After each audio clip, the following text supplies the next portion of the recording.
I mean, it was clear to me that the administration at Columbia and most members of the faculty believe passionately in diversity, equity, inclusion, and the right to hurt Jews. That's what I saw. Isn't that what you saw? I saw. Now, Governor Walz says, I knew nothing about this, man. It's news to me. And he said, in fact, I'm taking some bold steps. He said, at first, I'm not going to run for a third term. I guess he needs more time. Hope he uses the time to prepare his defense, because he's got a lot to defend here. All right, everyone, you just caught a glimpse of that clip. And if that didn't get your attention, just wait until we watch the full exchange. In this hearing, Senator John Kennedy steps in with his trademark plain-spoken style and takes direct aim at what he believes has become a circus inside both congressional hearings and many college campuses. According to Kennedy, some of the so-called expert witnesses are pushing the idea that the reason for rising radical behavior on campuses is simply a lack of funding. In his view, that argument reflects a familiar political approach. When a problem appears, the answer is to spend more taxpayer money, and anyone who questions it risks being labeled unfairly. But Kennedy pushes back hard. He challenges what he sees as contradictions from members of Congress like Ilhan Omar and others, along with certain academics who testify before the committee. With his typical blunt humor, he argues that the conversation around campus culture and free speech has drifted far from common sense. Kennedy frames his criticism around a broader question many Americans debate at home. When did the message to younger generations become so confused that hostility and division are sometimes defended in the name of diversity? The full video captures a heated moment in the hearing room, where Kennedy lays out his arguments point by point, relying on sharp questions and straightforward logic to challenge the narrative presented by the witnesses. Let's take a look at the complete clip and see how the discussion unfolds. Did I understand you to testify that anti-Semitism is worse under the Trump administration? Senator, thank you for your question. You don't have to thank me.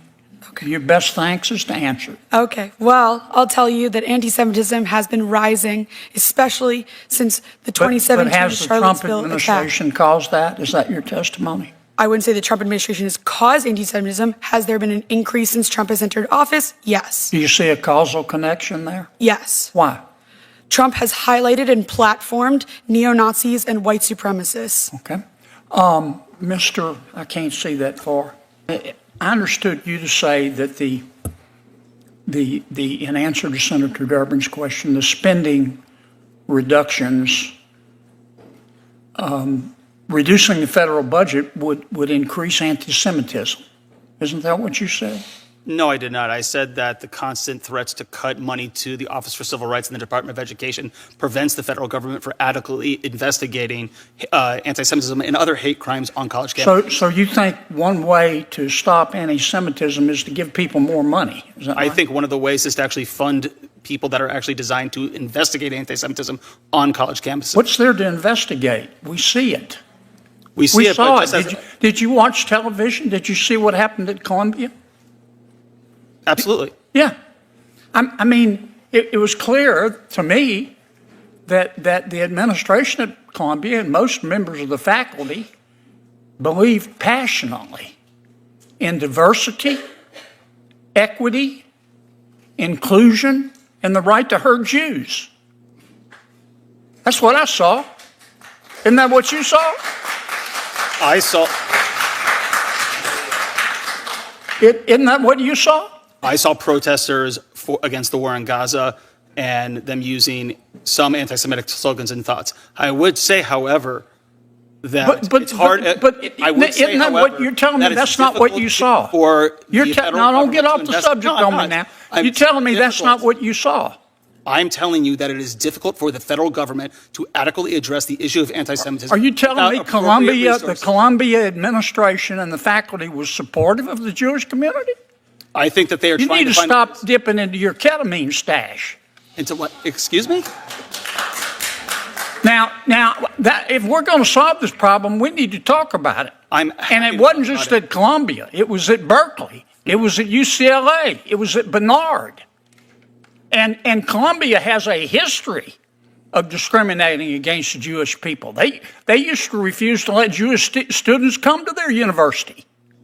Now, you can try to bubble wrap this, but that's what I saw. If you want to stop a lot of the anti-Semitism, maybe we need to stop teaching kids to be anti-Semitic. Sir, I would relish that opportunity. Let me ask you a question, Ms.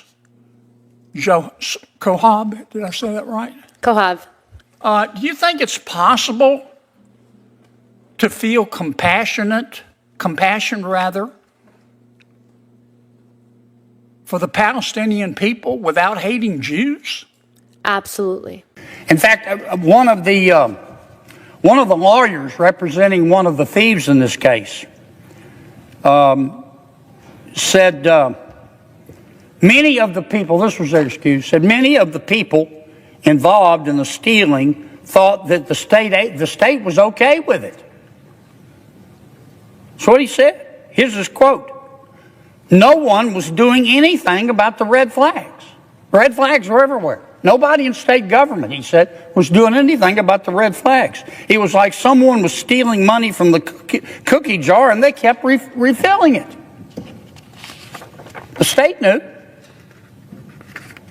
And at one point, Governor Walz and some of his agencies said, whoa, maybe we ought to put a stop to this.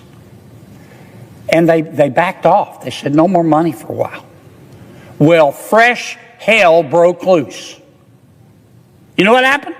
The largest, most powerful, fictitious company, run mostly by people of Somali ancestry, sent an email to the Minnesota state government. And they said that the state agency that was failing to promptly approve new applications and give us new money from, quote, minority-owned businesses, close quote, was going to result in a lawsuit featuring accusations of racism that would be sprawled across the news. If you don't give us our money, we're going to call you racist. They did it. It's all come out in evidence at trial. In fact, a lady by the name of Kesa Megan, she's one of the good guys. She is a Somali American who used to work as a fraud investigator in the Attorney General's office, who, by the way, was just as involved as Governor Walz in turning a blind eye to all this. She says, and she said it in the newspaper, she said that elected officials, and particularly those who are part of the state's Democratic-led administration, were reluctant to take more assertive action in response to the allegations. Why? Here's her quote. There is a perception that forcefully tackling this issue might cause political backlash from the Somali community, which is a core voting bloc for Democrats. And she is among the few among many prominent figures in the Somali community who's Unbelievable. That moment definitely caught a lot of people off guard. But putting the jokes aside for a second, it's worth looking closely at what actually happened in that exchange. During the hearing, a university professor appeared to suggest that rising anti-Semitism on college campuses is partly tied to funding issues. For many viewers, that explanation sounded hard to accept. The idea that a lack of federal grants or financial resources could somehow contribute to students becoming radicalized struck critics as a weak argument and an attempt to avoid addressing deeper cultural or ideological problems. Those critics argue that some academics and political figures are quick to blame outside factors, such as previous administrations or budget decisions, rather than acknowledging the role campus culture itself may play. In their view, universities should focus more on confronting harmful ideas directly instead of explaining them away. The discussion also broadened to include political figures and state leadership, with questions raised about accountability when public funds are involved. Some observers believe elected officials sometimes avoid aggressive investigations because they worry about political backlash or upsetting key voter groups. If that perception is true, critics say, it raises serious concerns about responsibility and oversight of taxpayer money. Another issue raised in the debate is the broader conversation about diversity and inclusion policies on campuses. Supporters say these frameworks are designed to protect vulnerable communities and promote fairness. Critics, however, argue that in some cases they may create an environment where certain viewpoints are discouraged or where disagreements quickly escalate into accusations. What stood out to many viewers was Senator Kennedy's direct, plain-spoken style. Rather than relying on carefully crafted messaging, he used humor and pointed questions to challenge the testimony and highlight what he sees as contradictions. Moments like this are why congressional hearings often become viral clips. They capture a sharp clash of ideas about culture, education, and government responsibility. Now, the bigger question is how people interpret it. Did Kennedy simply call out a flawed argument, or did the exchange oversimplify a complex issue happening on campuses? Curious to hear your thoughts. Was the remark too far or just blunt honesty?